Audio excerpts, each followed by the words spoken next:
Hello my dear students, welcome back to our channel. അപ്പോൾ ഇന്നത്തെ ക്ലാസ്സിൽ നമ്മൾ ഡിസ്കസ് ചെയ്യുന്നത് +2 പൊളിറ്റിക്സ് ആണ്. 19-ാം തീയതി നമ്മുടെ എക്സാം നടക്കാനിരിക്കുകയാണ് അല്ലേ. അപ്പോൾ എന്തായാലും ആ ഒരു എക്സാമിന് വരുന്ന ഇമ്പോർട്ടൻ്റ് ആയിട്ടുള്ള essay ക്വസ്റ്റ്യൻ ആണ് നമ്മൾ ഡിസ്കസ് ചെയ്യുന്നത്. അപ്പോൾ ഹിസ്റ്ററിയും സോഷ്യോളജിയും ചെയ്തതുപോലെ തന്നെയാണ്.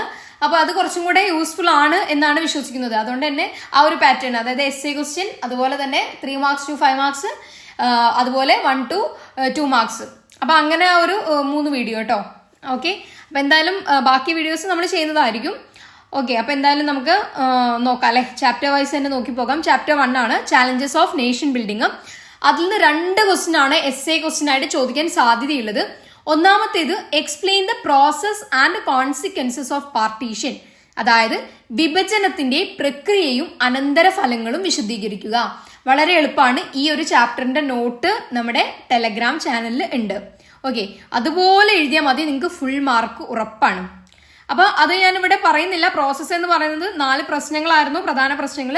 അതുപോലെ തന്നെ വിഭജനത്തിന്റെ അനന്തരഫലം, കോൺസിക്വൻസസ്, അതിപ്പോ നമ്മൾ ഹിസ്റ്ററിയിലും പഠിച്ചതാണ് അല്ലെ.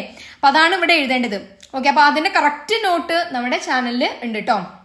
അപ്പൊ അത് നോക്കി പഠിച്ചാൽ മാത്രം മതി. Next question, prepare an essay on integration of princely state and reorganisation of state, അതായത് നാട്ടുരാജ്യത്തിന്റെ ഏകീകരണത്തെക്കുറിച്ചും സംസ്ഥാനങ്ങളുടെ പുനഃസംഘടനയെക്കുറിച്ചും ഒരു ഉപന്യാസം തയ്യാറാക്കാനാണ് പറഞ്ഞിട്ടുള്ളത്. ഓക്കെ, അപ്പൊ ഇന്റഗ്രേഷൻ ഓഫ് പ്രിൻസ്ലി സ്റ്റേറ്റിൽ എന്തായിരുന്നു ആദ്യം ഇതൊക്കെ എഴുതണം. അതായത് ആ ഒരു PDF കറക്റ്റ് ആയിട്ട് പറയുന്നുണ്ട് കേട്ടോ. അപ്പൊ എങ്ങനെയായിരുന്നു ഉണ്ടായിരുന്നത്, നാട്ടുരാജ്യങ്ങൾ എത്രയായിരുന്നു, അതുപോലെ അവർക്ക് എന്തൊക്കെ 3 ചോയ്സാണ് ഉണ്ടായിരുന്നത്. ഇന്ത്യയിൽ ചേരുക, അല്ലെങ്കിൽ പാകിസ്ഥാനിൽ ലയിക്കുക, അല്ലെങ്കിൽ സ്വതന്ത്രമായിട്ട് മാറുക അല്ലെ. അപ്പൊ പിന്നീട് സർദാർ വല്ലഭായ് പട്ടേലിനെ നിയമിക്കുന്നുണ്ട്. അപ്പൊ ആ കാര്യങ്ങൾ മൊത്തം എഴുതണം. പിന്നെ ഏത് പ്രിൻസ്ലി സ്റ്റേറ്റ് ആണ് ഇന്ത്യൻ യൂണിയനിൽ ലയിക്കാതെ നിന്നിരുന്നത്, അതിന്റെ പ്രശ്നങ്ങളും. പിന്നെ എന്താണ് റീഓർഗനൈസേഷൻ ഓഫ് സ്റ്റേറ്റ്, സംസ്ഥാനങ്ങളുടെ പുനഃസംഘടന. ഓക്കെ, ഫസൽ അലി നേതൃത്വം കൊടുത്തിരുന്ന കമ്മിറ്റിയൊക്കെ എഴുതണം അവിടെ കേട്ടോ. ഓക്കെ, അപ്പൊ അതിന്റെ നോട്ട് അവിടെ ഉണ്ട്. ഓക്കെ, അപ്പൊ എന്തായാലും ഇത്രയേ ഉള്ളൂ. ഫസ്റ്റ് ചാപ്റ്റർ വളരെ എളുപ്പമാണ്, കാരണം നമ്മൾ കുറെ എക്സാം എഴുതിയതാണ്. Onam exam, Christmas exam, model എക്സാമിനൊക്കെ പഠിച്ചു കഴിഞ്ഞതാണ്. അപ്പൊ ആദ്യത്തെ ഭാഗങ്ങളൊന്നും നിങ്ങൾക്ക് വലിയ ബുദ്ധിമുട്ടുണ്ടാവില്ല അല്ലെ. പിന്നെ എക്സാം എഴുതുന്ന ഒരു രീതി എന്ന് പറഞ്ഞാൽ ഹിസ്റ്ററി പോലെ essay ആയിട്ട് എഴുതണമെന്നില്ല, പോയിന്റ് ഒക്കെ ഉൾപ്പെടുത്താം. മെയിൻ ആയിട്ട് പറയാനുള്ള കാര്യം ഹൈലൈറ്റ് ചെയ്യാം. ഇമ്പോർട്ടൻ്റ് ആയിട്ടുള്ള കാര്യങ്ങൾ ഹൈലൈറ്റ് ചെയ്യുക, അത് എപ്പോഴും പറയുന്നതാണ്. അത് നിങ്ങൾ അതുപോലെ ചെയ്യാം കേട്ടോ. ഇപ്പോൾ ഓരോ ആൻസർ എഴുതി കഴിഞ്ഞാൽ തന്നെ ടൈം ഇല്ലെങ്കിലും പെട്ടെന്ന് തന്നെ ലാസ്റ്റ് ചെയ്യാം എന്നൊന്നും കരുതിയിട്ട് നിൽക്കണ്ട കേട്ടോ. അപ്പൊ എന്തായാലും ഓരോ ആൻസർ കഴിയുമ്പോൾ തന്നെ നിങ്ങൾ അതിന്റെ കൂടെ ഒന്ന് അണ്ടർലൈൻ ചെയ്ത് ഇടാം. വലിയ പ്രശ്നം വരില്ലല്ലോ, ടൈം അത്രയൊന്നും പോവില്ല, അപ്പൊ തന്നെ ചെയ്താൽ മതി.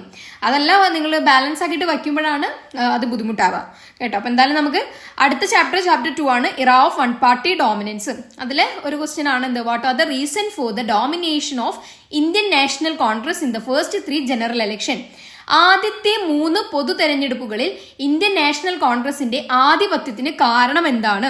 അപ്പൊ ഇതിന്റെ നോട്ടും നമ്മളുടെ ചാനലിൽ ഇട്ടിട്ടുണ്ട് കേട്ടോ. വളരെ എളുപ്പമാണ്. അപ്പൊ എന്തുകൊണ്ടാണ് 3 ജനറൽ ഇലക്ഷനും കോൺഗ്രസ് പാർട്ടി നിലനിന്നിരുന്നത്, അതായത് ആധിപത്യം നിലനിർത്തി കൊണ്ടാണ് കോൺഗ്രസ് പാർട്ടി ജയിച്ചിരുന്നത് അല്ലെ. അപ്പൊ അതിന്റെ കാരണങ്ങളോ, അപ്പൊ ഒരു കാരണമായിട്ട് നമുക്ക് എന്ത് പറയാം, ഈ പാർട്ടി എന്ന് പറയുന്നത്, കോൺഗ്രസ് പാർട്ടി എന്ന് പറഞ്ഞാൽ വളരെ കാലം മുന്നേ തന്നെ വന്നതാണ് അല്ലെ. 1885 കോൺഗ്രസ് പാർട്ടി സ്ഥാപിതമാകുന്നത്. അപ്പൊ അതും പിന്നെന്താണ്, പിന്നെ നമുക്ക് കുറെ കാര്യങ്ങളുണ്ട്. അതായത് ലെഗസി ഓഫ് നേഷൻ മൂവ്മെന്റ്, ദേശീയ പ്രസ്ഥാനത്തിന്റെ പാരമ്പര്യം കോൺഗ്രസ് പാർട്ടിക്കുണ്ട്. അതുപോലെ നല്ല നേതാക്കൾ, ഗുഡ് ലീഡേഴ്സ് ആയിരുന്നു ഉണ്ടായിരുന്നത്. അതുപോലെ അവരുടെ ഗുഡ് ഐഡിയോളജിയും പ്രത്യയശാസ്ത്രം, അതുപോലെ ഓൾഡസ്റ്റ് പാർട്ടിയാണ്. പിന്നെന്താണ്, ഗുഡ് ഓർഗനൈസേഷണൽ സെറ്റപ്പാണ്, സംഘടനാ സജ്ജീകരണം. അതൊക്കെ കാരണമാണ് കോൺഗ്രസ് പാർട്ടി ആധിപത്യം നിലനിർത്താനുണ്ടായ കാരണം. അതുപോലെ ആ ഫസ്റ്റ് 3 ഇലക്ഷനിലും കോൺഗ്രസിന്റെ സീറ്റും അതുപോലെ നോൺ കോൺഗ്രസ് ഗവൺമെന്റ് എവിടേക്കായിരുന്നു എന്നുള്ളതൊന്നും നോട്ട് ചെയ്ത് വെക്കാം കേട്ടോ. പിന്നെ ഒരു കാര്യം, ഇവിടെ നിങ്ങൾക്ക് ഒരു ഓവർവ്യൂ തരാം. അതായത് നമ്മുടെ ആദ്യത്തെ ചാപ്റ്റർ എന്തിനെ പറ്റിയാ പറയുന്നത്, നമ്മുടെ രാഷ്ട്ര നിർമ്മാണത്തിലെ വെല്ലുവിളി അല്ലെ, നേഷൻ ബിൽഡിങ്ങിന്റെ ചാലഞ്ചസ് നമ്മൾ 3 എണ്ണം പഠിച്ചു. ഏതൊക്കെയായിരുന്നു? ഒന്നെന്താണ്, രാഷ്ട്ര നിർമ്മാണമാണ്. അപ്പൊ അതാണ് നമ്മൾ ഫസ്റ്റ് ചാപ്റ്ററിൽ പഠിക്കുന്നത്. റീഓർഗനൈസേഷൻ ഓഫ് സ്റ്റേറ്റ്, അതായത് ഒരു രാഷ്ട്രം നിർമ്മിക്കുക എന്നുള്ളതാണ് ആദ്യത്തെ പാഠത്തിൽ പഠിക്കുന്നത്. രണ്ടാമത്തെ വെല്ലുവിളി, ചാലഞ്ച് എന്തായിരുന്നു? ജനാധിപത്യം സ്ഥാപിക്കൽ അല്ലേ. ഓക്കെ, അപ്പൊ എങ്ങനെയാണ് ജനാധിപത്യം നമ്മൾ സ്ഥാപിക്കുന്നത്? രണ്ടാമത്തെ ചാപ്റ്റർ അതാണ് പറയുന്നത്, ഇലക്ഷനിലൂടെ. ഓക്കെ, ജനാധിപത്യം സ്ഥാപിക്കുന്നു. പിന്നെന്താണ്? വെൽഫെയർ ആൻഡ് ഡെവലപ്മെന്റ് ആണ് അല്ലെ, അതായത് ക്ഷേമവും വികസനവും ഉറപ്പുവരുത്തുക. അതാണ് നമ്മൾ 3ാമത്തെ ചാപ്റ്ററിൽ നോക്കുന്നത്. ഓക്കെ, ചാപ്റ്റർ 3 എന്ന് പറഞ്ഞാൽ politics of planned development. Clear ആണല്ലോ. ഓക്കെ, അപ്പൊ അതില് ഫസ്റ്റ് ക്വസ്റ്റ്യൻ നോക്കാം. Green revolution succeeded in solving food shortage prevailed in India during 1960s. Critically examine the statement. 1960കളിൽ ഇന്ത്യയിൽ നിലനിന്നിരുന്ന ഭക്ഷ്യക്ഷാമം പരിഹരിക്കുന്നതിൽ ഹരിത വിപ്ലവം വിജയിച്ചു. പ്രസ്താവന വിമർശനാത്മകമായി പരിശോധിക്കുക. അപ്പൊ ഈ ഒരു ക്വസ്റ്റ്യൻ 8 മാർക്കിന് അല്ലെങ്കിലും 6 മാർക്കിനൊക്കെ ചോദിച്ചു കാണാറുണ്ട്. അപ്പോൾ ഇതിന്റെ PDF നമ്മള് ചാനലിൽ ഉണ്ട് കേട്ടോ. അപ്പൊ അതൊന്ന് നിങ്ങൾ നോക്കാം. അപ്പൊ എന്താണ് ഹരിത വിപ്ലവം, അങ്ങനെ വേണം നമ്മൾ എപ്പോഴും ആൻസർ ചെയ്യുമ്പോൾ അങ്ങനെ തുടങ്ങണം. എന്താണ് ഹരിത വിപ്ലവം, അതുകൊണ്ട് എന്ത് മാറ്റങ്ങളാണ് ഉണ്ടായത്, അതിന്റെ നെഗറ്റീവ് പോസിറ്റീവ് വശങ്ങളൊക്കെ എഴുതണം കേട്ടോ. അത് കഴിഞ്ഞ് കോൺസിക്വൻസസും എഴുതാം. അപ്പൊ അങ്ങനെ വേണം ആൻസർ ചെയ്യാൻ. ഓക്കെ, അപ്പൊ നമുക്ക് ചാപ്റ്റർ 4 നോക്കാം. India's external relations. അതിലെ explain India Pakistan relations including major conflict areas. പ്രധാന സംഘർഷ മേഖലകൾ ഉൾപ്പെടെ ഇന്ത്യ പാകിസ്ഥാൻ ബന്ധങ്ങൾ വിശദീകരിക്കുക. അപ്പൊ 4 വാറാണ്, യുദ്ധമാണ് മെയിൻ ആയിട്ട് ഇവിടെ എഴുതേണ്ടത്. ഓക്കെ, അപ്പൊ ഒന്ന് 1947, അതിൽ പിന്നെ അഗ്രിമെന്റ്സും വരുന്നുണ്ട്. ഓക്കെ, ഈ വാറ് നിർത്താൻ കാരണമായിട്ടുള്ള അഗ്രിമെന്റ്സും ഇമ്പോർട്ടന്റ് ആയിട്ട് എഴുതണം. ഓക്കെ ആണല്ലോ. അത് കഴിഞ്ഞിട്ട് എന്താണ് വരുന്നത്, 1965 വാറ്. ഓക്കെ, 65 കഴിഞ്ഞു. പിന്നെ 71, പിന്നെ 99. 71 വാറ് ബംഗ്ലാദേശ് വാറ് എന്ന് അറിയപ്പെടുന്നുണ്ട്. പിന്നെ എന്താണ് 99 ഏതാണ് വാറ്, നമ്മുടെ കാർഗിൽ വാർ അല്ലേ. അപ്പൊ അതും ഇമ്പോർട്ടന്റ് ആയിട്ട് നോക്കി വെക്കാം കേട്ടോ. അപ്പൊ അതാണ് ഇവിടെ മെയിൻ ആയിട്ട് എഴുതേണ്ടത്. ഓക്കെ ആണല്ലോ. ഓക്കെ, അപ്പൊ നമുക്ക് നെക്സ്റ്റ് ചാപ്റ്റർ നോക്കാം. ചാപ്റ്റർ 5 ഇല്ല, ചാപ്റ്റർ 6 ആണ് കേട്ടോ. അപ്പൊ ചാപ്റ്റർ 6ൽ എന്താണ് പറയുന്നത്, the crisis of democratic order. അല്ല, ഫസ്റ്റ് ക്വസ്റ്റ്യൻ ആണ്. Declaration of national emergency in 1975 was a bitter experience to citizens. Explain major reasons for the declaration of emergency. അതായത് 1975 ദേശീയ അടിയന്തരാവസ്ഥ പ്രഖ്യാപനം പൗരന്മാർക്ക് കൈപ്പേറിയ അനുഭവമായിരുന്നു. അടിയന്തരാവസ്ഥ പ്രഖ്യാപനത്തിന്റെ പ്രധാന കാരണങ്ങൾ വിശദീകരിക്കുക. വളരെ ഇമ്പോർട്ടന്റ് ആയിട്ടുള്ള ക്വസ്റ്റ്യൻ ആണ്. അപ്പൊ ഇവിടെ നിങ്ങൾ മെയിൻ ആയിട്ട് ഉൾപ്പെടുത്തേണ്ട കാര്യമാണ് എക്കണോമിക് കോണ്ടസ്റ്റ്. അതായത് നമ്മുടെ സാമ്പത്തിക പശ്ചാത്തലം, അതുപോലെ കറപ്ഷൻ, അഴിമതി, പിന്നെ പൊളിറ്റിക്കൽ ആൻഡ് പോപ്പുലർ പ്രൊട്ടസ്റ്റ് ഉണ്ടായിരുന്നത് അല്ലെ. ഓക്കെ, അതുപോലെ തന്നെ movements in Gujarat and Bihar, ബീഹാറിലെയും ഗുജറാത്തിലെയും പ്രസ്ഥാനങ്ങൾ, അതുപോലെ തന്നെ എന്താണ് കോൺഫ്ലിക്ട് വിത്ത് ജുഡീഷ്യറിയുമായുള്ള സംഘർഷം. ഈ കാര്യങ്ങളൊക്കെ ഉൾക്കൊള്ളിച്ച് വേണം എന്ത് എഴുതാൻ, ഈ ഒരു ആൻസർ ചെയ്യാൻ കേട്ടോ. വളരെ ഇമ്പോർട്ടന്റ് ആയിട്ടുള്ള ക്വസ്റ്റ്യൻ ആണ്, പഠിച്ചു വെക്കാം. ഓക്കെ, അപ്പൊ നെക്സ്റ്റ് നോക്കാം. ചാപ്റ്റർ 7ൽ നിന്ന് നമുക്ക് എസ്സേ ക്വസ്റ്റ്യൻ പ്രതീക്ഷിക്കേണ്ടതില്ല. ചാപ്റ്റർ 8 നോക്കാം. Regional aspirations. അതിലെ ഫസ്റ്റ് ക്വസ്റ്റ്യൻ ആണ്, issues of regional aspirations R valid and complex in the politics of north east. Identify and explain in the various issues of north east region. അതായത് വടക്ക് കിഴക്കൻ രാഷ്ട്രീയത്തിൽ പ്രാദേശിക അഭിലാഷങ്ങളുടെ പ്രശ്നങ്ങൾ സാധുവും സങ്കീർണവുമാണ്. വടക്ക് കിഴക്കൻ മേഖലയിലെ വിവിധ പ്രശ്നങ്ങൾ തിരിച്ചറിയുകയും വിശദീകരിക്കുകയും ചെയ്യുക. അപ്പൊ ഒന്നാമതായിട്ട് ഡിമാൻഡ്സ് ഫോർ ഓട്ടോണോമി ആണ്, അതായത് സ്വയം ഭരണത്തിനായുള്ള ആവശ്യം. ഓക്കെ, രണ്ടാമതായിട്ട് സെക്സേഷനിസ്റ്റ് മൂവ്മെന്റ് കേട്ടോ, MNF ഒക്കെ വന്നത്, അത് ഇമ്പോർട്ടന്റ് ആയിട്ട് എഴുതുക. വിഘടന പ്രസ്ഥാനമാണ് മലയാളം. ഓക്കെ, അപ്പോൾ എന്തായാലും നമുക്ക് ഇവിടെ നിങ്ങൾ അതാണ് വിശദീകരിച്ച് എഴുതേണ്ടത്. ചാപ്റ്റർ 9 നോക്കാം. Recent developments in Indian politics. അപ്പോൾ analyse the recent developments in the Indian politics. Indian രാഷ്ട്രീയത്തിലെ സമീപകാല സംഭവ വികാസങ്ങൾ വിശകലനം ചെയ്യുക. അപ്പോൾ ഒന്നാമതായിട്ട് എന്താണ്, എൻഡ് ഓഫ് കോൺഗ്രസ് സിസ്റ്റം ആണ്. ഈ ഒരു സമീപകാലം എന്ന് പറയുന്നത് എപ്പോഴാണ്, 1990s, അതായത് 1990കളുടെ തുടക്കമൊക്കെയാണ് പറയുന്നത് കേട്ടോ. അപ്പൊ എൻഡ് ഓഫ് കോൺഗ്രസ് സിസ്റ്റം ആണ്. രണ്ടാമതായിട്ട് മണ്ഡൽ പ്രശ്നമാണ്, മണ്ഡൽ ഇഷ്യൂ. പിന്നെന്താണ്, beginning of new economic policy, അതായത് എന്താണ്, പുത്തൻ സാമ്പത്തിക നയത്തിന്റെ ആവിർഭാവമാണ്. നാലാമതായിട്ട് ഡീമോളിഷൻ ഓഫ് ബാബറി മസ്ജിദ്. അഞ്ചാമതായിട്ട് രാജീവ് ഗാന്ധി വധം. അപ്പൊ ഇതാണ്. അപ്പൊ ആ ഒരു ചാപ്റ്റർ നിങ്ങൾ ഈ ഒരു ക്വസ്റ്റ്യൻ പഠിക്കുന്നതോട് കൂടിയിട്ട് എന്താണ്, ആ ചാപ്റ്റർ മൊത്തം നിങ്ങൾ പഠിക്കും എന്നുള്ളതാണ്. അപ്പൊ ആദ്യം നമ്മൾ എസ്സേ ഡിസ്കസ് ചെയ്യുന്നതിന്റെ ഒരു കാര്യം ഇത് തന്നെയാണ്. അതായത് ഓരോ ചാപ്റ്ററിലെ എസ്സേ പഠിച്ചു കഴിഞ്ഞാൽ തന്നെ നിങ്ങൾ എന്താണ്, അത്യാവശ്യം ആ ചാപ്റ്റർ കവർ ചെയ്തു എന്നുള്ളതാണ്.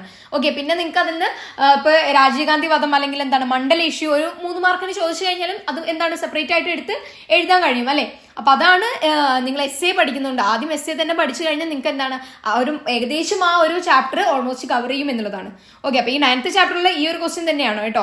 അപ്പൊ അത് ഇമ്പോർട്ടന്റ് ആണ്, പഠിക്കുക. നെക്സ്റ്റ് ചാപ്റ്റർ 11 ആണ്, the end of ബൈപോളാരിറ്റി. Describe the factors responsible for the disintegration of Soviet union. Soviet യൂണിയന്റെ ശിഥിലീകരണത്തിന് കാരണമായ ഘടകങ്ങൾ വിശദീകരിക്കുക. വളരെ ഇമ്പോർട്ടന്റ് ആണ് കേട്ടോ, അത്രയും ഇമ്പോർട്ടന്റ് ആണ്. നിങ്ങൾ എന്തായാലും തീർച്ചയായിട്ടും പഠിച്ചു വെക്കാം. അപ്പൊ ഒന്നാമത്തെ റീസൺ എന്താണ്, പൊളിറ്റിക്കൽ കോസ് ആണ്, രാഷ്ട്രീയ കാരണങ്ങൾ. രണ്ടാമതായിട്ട് എക്കണോമിക് കോസ് ആണ്. മൂന്നാമതായിട്ട് എന്താണ്, ഗ്രോത്ത് ഓഫ് നാഷണലിസം, ദേശീയതയുടെ വളർച്ച. നാലാമതായിട്ട് എന്താണ് ഗോർബച്ചേവിന്റെ പരിഷ്കാരങ്ങൾ. അപ്പൊ ഇത് ഉൾക്കൊള്ളിച്ച് വേണം ആ ഒരു ആൻസർ ചെയ്യാൻ. വളരെ ഇമ്പോർട്ടന്റ് ആണ്, അങ്ങനെ പഠിച്ചു വെക്കുക അത്. ഓക്കെ, അപ്പൊ എന്തായാലും നമുക്ക് ചാപ്റ്റർ 12 നോക്കാം. US hegemony in world politics. അപ്പൊ എക്സ്പ്ലെയിൻ ഹെജിമണി, എന്താണ് ആധിപത്യം? ഓക്കെ, ആധിപത്യം, മേധാവിത്വം ഒക്കെ പറയൂട്ടോ, മേധാവിത്വം അല്ലെങ്കിൽ ആധിപത്യം എന്താണ്? Analyse the 3 different Notion of US hegemony. അതായത് US മേധാവിത്വത്തിന്റെ 3 വ്യത്യസ്ത ആശയങ്ങൾ വിശകലനം ചെയ്യുക. അപ്പൊ നമുക്കറിയാം hard power, soft power, structural power അല്ലെ. അപ്പൊ ഹാർഡ് പറയുന്ന എന്താണ് ഉദ്ദേശിക്കുന്നത്? മിലിറ്ററി പവർ ആണ്. ഓക്കെ, സോഫ്റ്റ് പവേഴ്സ് എന്താണ്? സാംസ്കാരിക ആധിപത്യമാണ് അല്ലെങ്കിൽ കൾച്ചറൽ ഹെജിമണിയാണ് അവിടെ എഴുതേണ്ടത്. ഓക്കെ, നെക്സ്റ്റ് എന്താണ്? സ്ട്രക്ചറൽ പവർ ആണ് അല്ലെങ്കിൽ സ്ട്രക്ചറൽ ഹെജിമണി. എന്താ ഉദ്ദേശിക്കുന്നത്? എക്കണോമിക് പവറിനാണ്, സാമ്പത്തിക ആധിപത്യത്തെയാണ് സൂചിപ്പിക്കുന്നത് കേട്ടോ. അപ്പൊ അത് വിശദീകരിച്ച് എഴുതണം. ഓക്കെ, അപ്പോൾ എല്ലാ കാര്യങ്ങളും, അതായത് കോഴ്സിന്റെ കാര്യമൊക്കെ നമ്മൾ പഠിക്കുന്നുണ്ട് അതിലല്ലേ, അപ്പൊ അതൊക്കെ എഴുതണം കേട്ടോ. നെക്സ്റ്റ് ചാപ്റ്റർ 13 ആണ് ഓൾട്ടർനേറ്റീവ് സെന്റേഴ്സ് ഓഫ് പവർ. അതിൽ first question, identify the development strategy adopted by China and explain how it help to become an alternative centre of power. അതായത് ചൈന സ്വീകരിച്ച വികസന തന്ത്രം തിരിച്ചറിയുകയും ഒരു ബദൽ ശക്തി കേന്ദ്രമാകാനുള്ള സഹായം എങ്ങനെയാണെന്ന് വിശദീകരിച്ച് എഴുതാനാണ് പറയുന്നത്.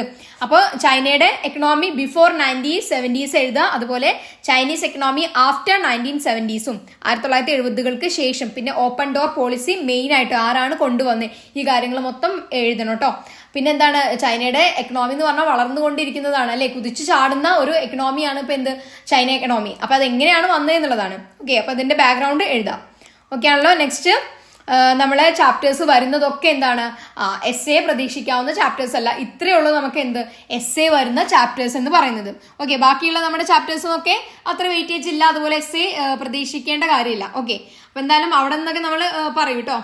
3 മാർക്ക് മുതൽ 5 മാർക്സ് വരെയുള്ള വീഡിയോയിൽ ഉൾപ്പെടുത്തി പറയുന്നതായിരിക്കും. അപ്പൊ ഇത്രയും കാര്യങ്ങൾ നിങ്ങൾ മെയിൻ ആയിട്ട് പഠിച്ചു വെക്കുക. ഇത് പഠിച്ചു കഴിഞ്ഞാൽ തന്നെ എന്താണ്, നിങ്ങൾക്ക് ഒരിത്തിരി സമാധാനം കിട്ടും. കാരണം അത്യാവശ്യം നമ്മൾ എന്താണ് ഇത് പഠിക്കുന്നതോട് കൂടിയിട്ട് കവർ ചെയ്യും. ഓക്കെ, പിന്നെ നമുക്ക് എന്ത് ചെയ്യാം, 3 മാർക്ക് മുതൽ നമ്മുടെ 5 മാർക്സ് വരെയുള്ളത് നാളെ എന്തായാലും പോസ്റ്റ് ചെയ്യാം കേട്ടോ. അപ്പൊ എന്തായാലും നന്നായിട്ട് പഠിക്കുക. പൊളിറ്റിക്കൽ സയൻസ് നമുക്ക് അടിപൊളിയാക്കണം. എക്സാം വളരെ എളുപ്പമാകും കേട്ടോ. ഹിസ്റ്ററി ഒക്കെ എളുപ്പമായിരുന്നല്ലോ, അതുപോലെ തന്നെ നമ്മൾ പൊളിറ്റിക്കൽ സയൻസും എഴുതും. നമുക്ക് +2 അത്യാവശ്യം നല്ല മാർക്ക് സ്കോർ ചെയ്യുകയും വേണം. ഓക്കെ ആണല്ലോ. അപ്പോൾ ഓൾ ദി ബെസ്റ്റ്. എല്ലാവരും നന്നായിട്ട് ഇരുന്ന് പഠിക്കാം കേട്ടോ.